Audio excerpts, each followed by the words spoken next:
People don't trust brands. They think someone only wants to sell them something. So how do brands connect to people as people and not as customers? Here are the answers.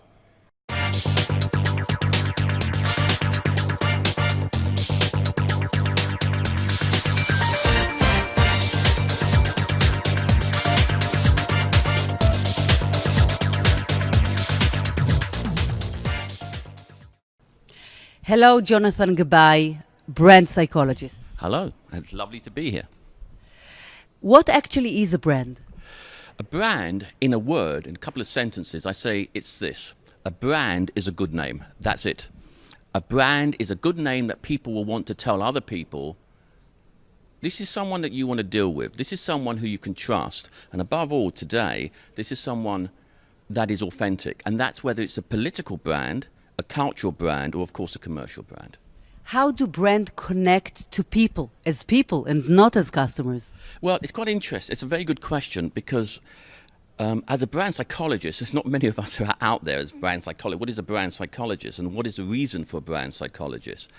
Today, when it comes to big data, we all know that there's tons of this data out there, and and all the algorithms are giving us answers about why people click and why they don't click. But I don't think those answers are deep enough. And so what I do is I work with big data companies and other companies, and I look at how, as you said in your introduction, how we connect to people, as you said, people, but not just as algorithms or customers. How we do it? We do it by understanding the psychology of people, by understanding that we're dealing with people who may say one thing in terms of the internet, for example, but actually believe something else. So how do you actually get to the point that you are reaching them at a level that they can feel that they can totally trust you? How did branding change over the years? Another great question. I started off in branding and advertising and marketing 30 years ago. And then it was a very different kind of a world, because when the brand said, you know, you've got to buy whatever product it was, like a soda drink or whatever it might be, because the brand said it, people just did it. Nowadays, because we have an open internet and the way that people think is very, very different, just because a brand has a great heritage, it doesn't mean that people are going to buy it. So that is a big thing that has changed. You have a new book, a very successful book. What is your new book about? So my new book, what it does, it's called Brand Psychology.